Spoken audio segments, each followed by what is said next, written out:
We're on the episode 4 of Sobrang Unhinged na Dump at Yapping. Okay, mas nakakabisado ko na ngayon yung title ng season na to. Unlike nung first episode to third episode, parang hirap na hirap akong sabihin yung full meaning ng Sunday. So anyway, ang tagal ko naglakad sa BGC to find a good place para mag-video, and I ended up filming here in Italianis kasi ang ganda ng setup nila sa labas. Tsaka meron naman sila nung all day breakfast, kaya yun yung in-avail ko para kapag video ko here. So ayun, so ang pinili ko is yung beef kasi 'di ba lagi naman ako nasa Dennis, part din naman ng bistro group itong Italianis, kaya nag-try na ako ng Italianis. So let's go, I'ma try this while yapping. Kaso ang bagal ko kumain if ever magsasalita ako though. Okay, let's try.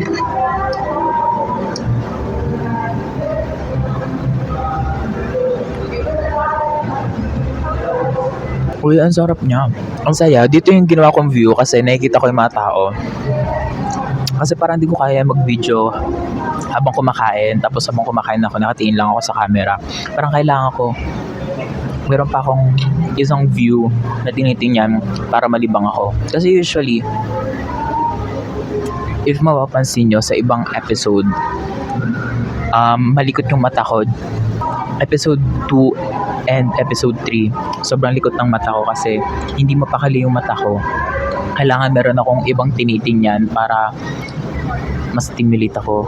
Kasi parang ang boring pag wala akong masyadong ginagawa.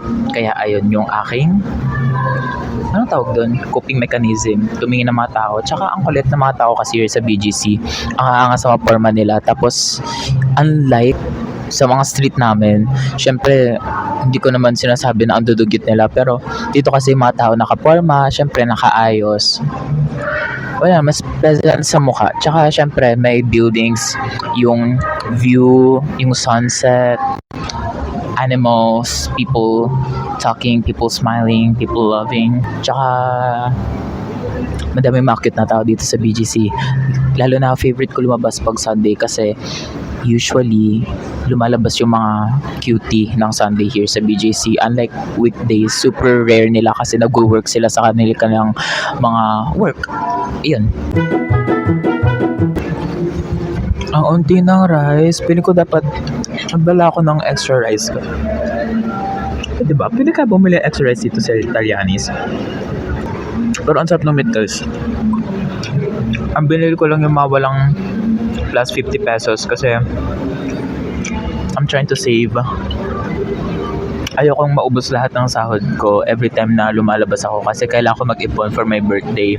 Although July pa naman siya, pero alam ko kasi sarili ko na hindi rin ako makakapag-ipon ng 2K per month or makakapagtabi.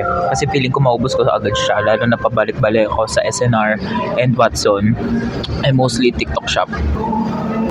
Tsaka sulit pala to kasi meron siyang pizza. Yung pizza niya, shrimp na may ano to, garlic ata to, tapos shrimp, tapos may cheese, tapos may pineapple. Sa server ng honey. Ayoko magkamay kasi hindi malinis yung kamay ko.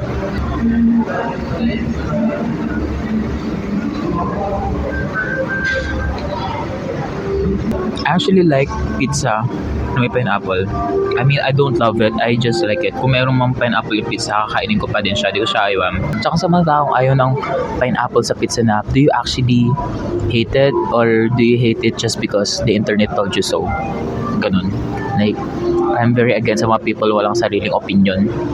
Like, kung ano lang yung makita nila sa social media na you must hate this, you must love this, yun yung sinusunod nila. Like, have your own personality and taste in life, guys. You must have this thing called lifestyle. Joke. Okay, recap ng naging week ko. Yung Monday ko, during filming no last episode, actually niyaya ako ng friend ko, Jamie. Hi Jamie. Kasama ko lagi si Jamie before sa mga auditions ko like YG, Titan. Na-feature ko na siya sa ibang vlogs. Pero sa TikTok lang. Na-feature ko siya. Nandun siya. Kasama ko siya lagi mag-audition. Kasama ko rin siya mag-audition sa ABS-CBN. Not ABS-CBN.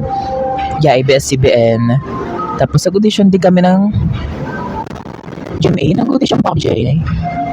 Nag-audition kami GMA, pero ibang day siya. Kasi iba daw yung days, iba yung day ng mga girls, iba yung day ng mga boys. So kasama ko siya mag-audition sa ABS-CBN, GMA, YG, tapos Titan. Ayun. So, nag-aaral siya ngayon sa Guangming, which is a Chinese school sa may Tagaytay. And in-invite niya nga ako na ako daw mag-play ng Midas para sa final sata nila yon for directing. So, ayun, pumunta ako. Akala ko yung biyahe ko for Tagaytay is parang antipolo lang. Kaya lagi akong yaya ng yaya sa makin na Tagaytay tayo. Kasi akala ko, ang lapit lang ng Tagaytay. Ang layo pala, 2 hours din yung biyahe. So, ayun, Tagaytay ako. Ang naging pinakabiyahe ko is almost 4 hours. Kasi umalis ako ng bahay, ay hindi, siguro 3 hours lang. Kasi umalis ako ng bahay, mga 12:40. Then nakadating ako ng Tagaytay, mga 4 na. Mga 4:15 ata. Ngayon. Tapos, edi, ayun, nag-presentation, parang pwede namin ma-expect for the play. And kasama ko rin pala si Jamie sa cast before. So, kilala rin ni Kyle si Jamie. Si Jamie yung lagi ko kasama. Bukod sa lagi ko siya kasama mag-audition, kasama ko rin lagi siya sa publicity team. Kasi back when I was in our theater organization, publicity ako. Usually head. Then, ang nagiging katulong ko for publicity is si Jamie. So, ayun, ang daming side story. So, niyaya niya ako na magbida nga sa play nila. Then, habang nandun ako, syempre agree ako. Like, ang saya, pabalik-balik ako sa Tagaytay. Kaso, nung nagbiyahe na ako pa uwi, doon ko na-realize na hindi ko kaya. Like, I'm so sorry, Jamie. I'm so sorry. Akala ko kakayanin ko. Pero, nung nilapag na yung calendar for rehearsals, doon ko na-realize na shit, ano tong pinasok ko, hindi to kaya ng oras at katawan ko. Kasi, although hindi naman ako ganun super busy with school, meron naman akong pasok sa work. So, after nung pagka-uwi ko, hindi na ako nakatulog actually. Pag-uwi ko ng 9 or 10, nag-asikaso rin agad ako. Then, pumasok ng work. Tapos natulog lang ako buong shift ko. Hindi naman buo. Siguro gising ako ng 2 hours. Kasi syempre, adrenaline, ganito, ganyan. Kaso nung after ng 2 hours, nakakain na ako. Tapos ang lamig sa office. Syempre, nag-relax yung katawan ko. Ayun na yung natulog. I'm so sorry guys. I'm so sorry TL. Ayun. So, I was not doing my job. Tapos, kinabukasan, ayun nga, nagsabi naman ako kay Jamie na, I'm so sorry, pero parang di ko kayang i-continue, di ko kaya mag-continue. Although gusto ko opportunity na mag-acting ulit. Yung kay Janaline, meron din sana ako acting kay Janaline, which is dati kong kasama sa org. Alam ko nasa cast pa rin siya until now. Pero yeah, meron din siyang project filming. Kaso, nagsabi naman ako na gusto ko carry ko magbida. Kaso, bigla ko nagulat, hindi nila ako tinanggap.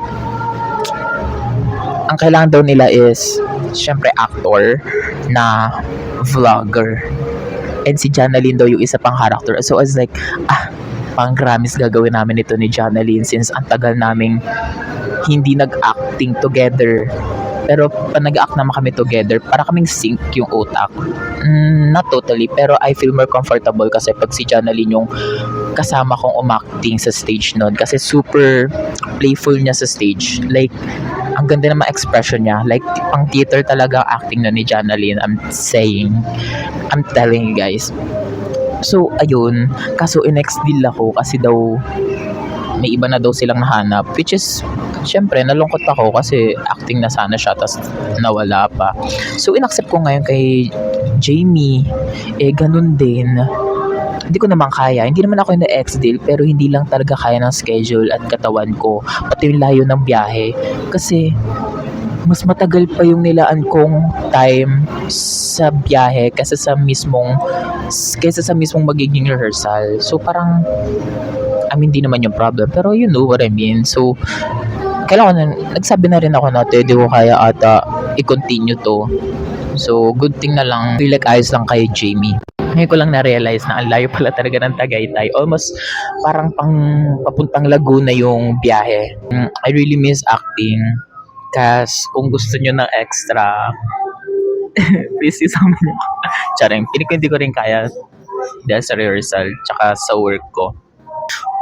Hindi ko miss yung stress kasi grabe yung stress na naranasan ko before quitting the organization, guys.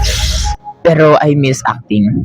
Guys, ang saya mag-act lalo na kung theater kid ka and you enjoy theater actually. Ang saya. Never ko pinapanood yung video after the production. Kasi feeling ko makikringe ako. So wala akong pinapanood. O ano, maybe I should start watching. Pero parang di ko talaga kaya. Makikringe ako. I don't know. We'll see. Pero feeling ko yayain ko si Kyle habang nanonood. Pero gusto ko panoorin yung Pandemasa. Hindi ko pa napapanood yung Pandemasa eh. Ako ba nag-edit nun? Hindi ko sure. Actually, hindi ko sure. Ayun. I mean, may mga production na parang napanood ko slide kasi ako yung nag-edit pero hindi ko siya pinapanood ng isang diretsuhan. Ayun, so maybe tatry ko nga manood. Ayain ko si Kyle. Okay, meron na agad akong content idea. Next content idea. Let's go. Sabihan ko lang si Kyle. Pero grabe yung intense, grabe yung kaba nung niyaya ko mag-dinner ni Jamie sa kantin nila. Like, ang daming rules. Kasi diba, Chinese university yon, Chinese school siya. And it was found by a monk. Tama ba? Parang nabasa ko lang siya sa isang booklet. Yung booklet from Alice Reyes. Tapos sa dulo nun, parang merong advertisement for Guangming. Culture shock. Na-culture shock ako. Dinner etiquette or eating etiquette nila basically. Akala ko kasi pag pumasok ko ng Guangming, kasi diba Chinese school siya, inisip kong etiquette lang. Parang kailangan na hindi ka maingay, tapos parang, chopstick and everything nice. Kaso hindi. Para ako nasa military camp. Guys, no shade with Guangming students and Guangming, like na culture shock lang ako, guys. Like, hindi sinabi in advance sa akin yun. Although, inorient ako bago mag-dinner, pero I have no other idea na merong ganong klaseng etiquette pag kumakain yung mga students doon. Like, I don't know if I should recommend it or not. Ay, hindi ko rin pala siya ma-recommend kasi kailangan nyo maging student ng Guangming para ma-experience siya. Unless, pag in-invite kayo sa Guangming. Pero ayun nga, may parang etiquette siya na ililapit mo yung ulam mo, tapos yung rice ilagay mo sa right, tapos yung soup sa left. Tapos naka-chopstick lang ang lahat ng students. Tapos yung prayer nila is in Mandarin. In Mandarin, in Chinese yung prayer. So nag-pray silang ganun. Tapos nakaganyan lang ako kasi hindi ko naman kayang di-lip sync yun. Malay ko ba, hindi naman ako marunong magsalita ng Mandarin, diba? From what I know, 15 minutes yung pagkain. Then, chopstick, ito ganyan. Tapos, when I thought I'm done eating, sabi ni Jamie, linisin mo yung plato mo. Akala ko linisin like dapat walang tira-tira. No, as in linis talaga. As in parang magmumukha siyang never ginamit ng student. Ganun siya. Merong tubig na ilalagay dito. Tapos ilalagay mo yun sa plato mo. Tapos lilinisin mo yung plato mo gamit yung chopsticks. Tapos ma-dissolve yung everything. Ilalagay mo sa bowl ng rice. Then imimix mo din yun. Tapos yung mga nakadikit na rice. Makuha ng water. Then inumin mo. Doon ako pinaka-culture shock na what? Parang almost alam mo yung term na kaning baboy? Siguro kung hindi kaning baboy, sabaw na baboy. Something like that. Ganon siya. And so ayun, syempre, kaya ko namang uminom ng ganon kasi at the end of the day naman, halo-halo pa rin yan sa tiyan ko. So ayun, inom. Ganun. Tapos pati yung ulam.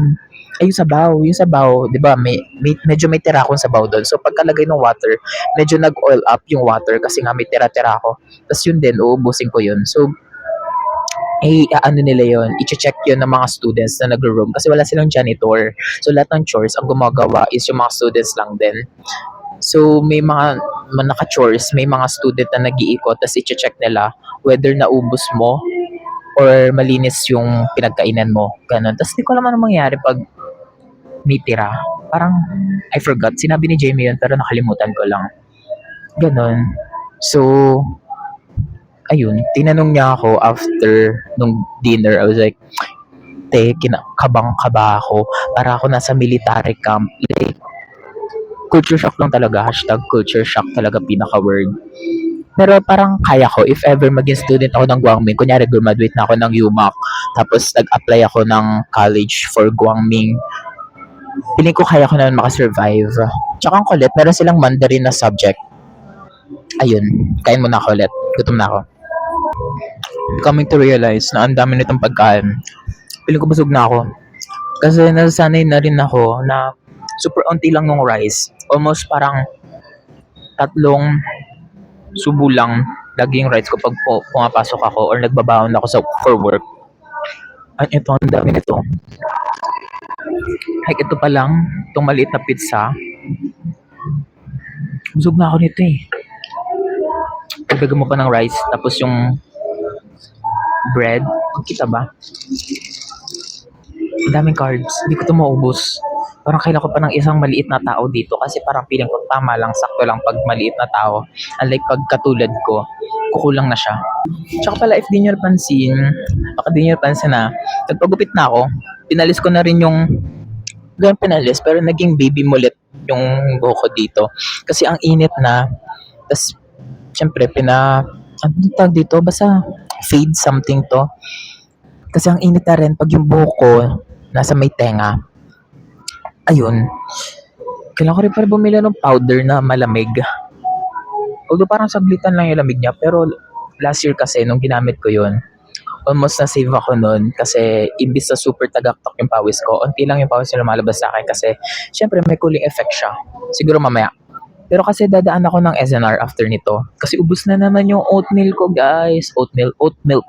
Ubus na naman yung oat milk ko.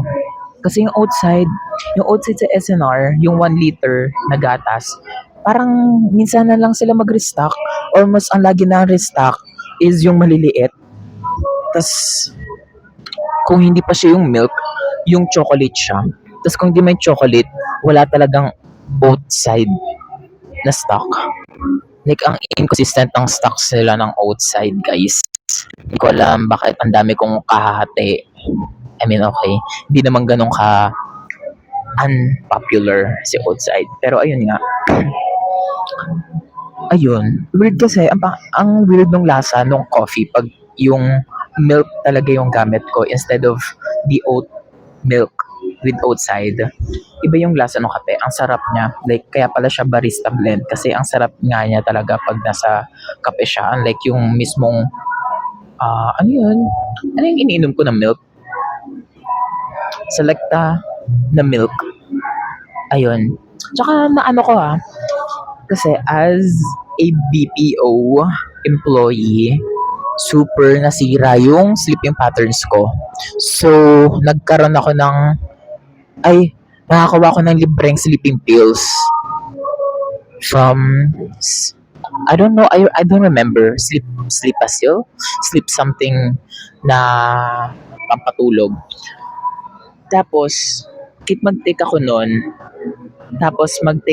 di ba, let's say, 18 hours na akong gising. Tapos, feeling ko, di pa rin ako inaantok. Tapos, mag-take na ako ng sleeping pills. Tapos, iinom pa ako ng chamomile tea. Pero hindi pa rin ako nakakatulog. Feeling ko, dahil sa init, ang hirap matulog pag mainit kasi ayaw ni mamang ino-on yung aircon sa hapon pag natutulog ako. Tuwing nagre-request akong i-open yung aircon, para ako nagtitisis defense, guys. Ang hirap. Ayun. So, hindi pa rin nakakatulog. Di ko alam kung bakit talaga. Like, ang tagal kong gising. May mga times pa na 20 hours na akong gising. Pero, hindi pa rin ako inaantok pag natutulog ako for afternoon kasi nga may work ako pagkagabi, di ba? Like, di ko alam. Then, trinay ko hindi uminom ng sleeping pills. Kasi after uminom ng sleeping pills, pagising ko nun, sobrang sakit ng ulo ko. So, hindi ako palagi uminom ng sleeping pills. Pero, pag uminom ako ng gatas, like isang baso ng gatas, guys, tulog ako. Ang himbing ng tulog ko. Di ko alam kung ba't parang mas effective pa yung gatas kesa sa sleeping pills. Like, anong science behind those? Tulog ko pag gatas, tapos hindi masakit yung ulo ko pag gumigising. So, I love milk. I love milk. Yes. Kain lang ulit ako kasi grabe, anong oras na hindi ko pa nakakalahati yung mga pagkain ko dito. Grabe yung temperature ng phone ko guys. Nagwa-warning na siya. Tsaka naka 30 minutes na rin pala ako sa pagbibideo. So I think I'm just gonna end this since parang kailangan ko lang mas ngumuya kaysa sa mas magyap. Piling ko mas need ko nang ngumuya kaysa sa ano yung word? Ano ba yan? Imbis joke na Wala yun Ayun, kasi magyap, I'm just gonna eat and sana hindi kayo magreklamo dahil parang ang iksi nitong episode na to. So, tsaka kayo ba may hirapan pa nag-edit? Hindi. Joke lang guys. Pero ayun nga, 30 minutes na rin kasi nakakapagod mag-edit ng ganong kahabang video guys. So, yeah. Bago pa mag-dilim, kailangan makapag-SNR na ako kasi ayokong abutan ng gabi dito sa BGC dahil marami pa akong kailangan gawin pag-uwi. Okay, bye-bye. Thank you for watching and listening to my yap for, I don't know, 30 minutes, I guess. 30 minutes ba to? Or puputuli ko naman. Anyway, thank you for listening again and for watching this episode 4. Hey, episode 4 na agad tayo. Week 4 na agad. Oh, yeah. So, yeah. Tama na kayo yung kilikili ko. Bye-bye!